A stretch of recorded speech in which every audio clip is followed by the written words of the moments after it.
আসসালামু আলাইকুম রহমতুল্লাহি ওবরাকাতু। আমরা চাকরিতে অনেক লোককে নিয়োগ প্রদান করি। তো এই যে নতুন রিক্রুটমেন্ট, আমরা যা নতুন রিক্রুট করি, এইচআর হচ্ছে যাদেরকে নিয়োগ প্রদান করেন, এই যে নতুন রিক্রুট, এরা জবটা হচ্ছে অনেকেই আসে, এসে হচ্ছে 2 দিন 4 দিন 5 দিন 6 দিন কাজ করে, এরপরে হচ্ছে চলে যায়। তো আমরা এই যে মানুষটাকে 2 দিন 4 দিন 5 দিন 6 দিন কাজ শিখালাম, সে যে চলে যায়, এটা কিন্তু আমাদের ক্ষতিগ্রস্ত হয়। কারণ আমরা কি আসলে ফাইন্ড আউট করতে জানি যে কেন এই লোকগুলো হচ্ছে আমাদের থেকে চলে যায়?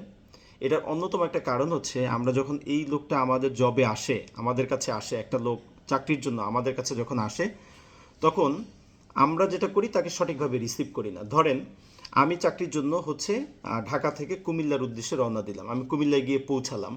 তো তখন আমাদের যিনি দায়িত্বপ্রাপ্ত থাকেন, ওনাকে ফোন করেন যে স্যার অথবা ভাই আমি আসছি, তো অমুক জায়গায় আমি হচ্ছে আছি, কিভাবে আমি আমার গন্তব্যে পৌঁছাবো? তখন সে বলে যে ঠিক আছে, আমি একটু ব্যস্ত আছি, তুমি আমার সাথে পরে কমিউনিকেশন করো।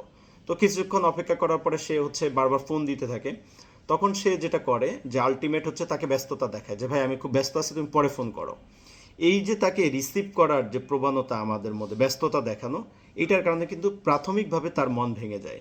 এরপর আমরা থার্ড পার্সন কাউকে দিয়ে রিসিভ করাই, তার কাছে পাঠাই, এবং সে হচ্ছে বলে যে এই জবটা আসলে মানুষ করে না, এত পরিশ্রমের একটা জব, তুমি কোথা থেকে আসছো? তখন সে কিন্তু তার পরিবারকে এই যে অসহায়ত্বর কারণে এবং হচ্ছে অভিভাবকহীনতা, যেটা এই অভিভাবকহীনতার কারণে কিন্তু সে তার পরিবারকে জানায় যে এই জবটা তার কাছে সাস্টেইন করা আসলে পসিবল না। তখন কিন্তু তার পরিবার বলে যে ঠিক আছে, তাহলে তুমি 2-1 দিন করে দেখো, যদি কন্টিনিউ করতে পারো তাহলে চলবে। বাট আমাদের আসলে করণীয় কি ছিল?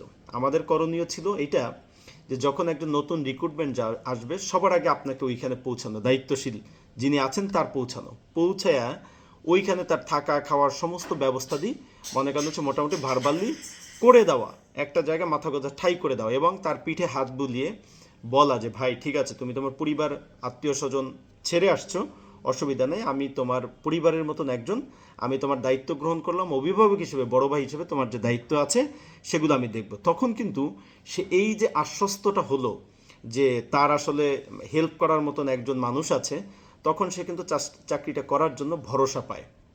তো আমরা যখন আমাদের নতুন লোকদেরকে রিক্রুট করব, অবশ্যই চেষ্টা করব তার সাথে ফিজিক্যাল ইন্টারাপ্ট করতে, এবং তাকে ভরসার জায়গা তৈরি করতে, এবং তাকে সাহস জোগাতে। তাহলে একজন লিডার হিসেবে আপনি যেমন সাকসেস হবেন, তেমনি ওই লোকটাও আপনার অধীনে কাজ করার একটা আগ্রহ তৈরি হবে এবং সে থেকে যাবে। সবাইকে ধন্যবাদ। আসসালামু আলাইকুম।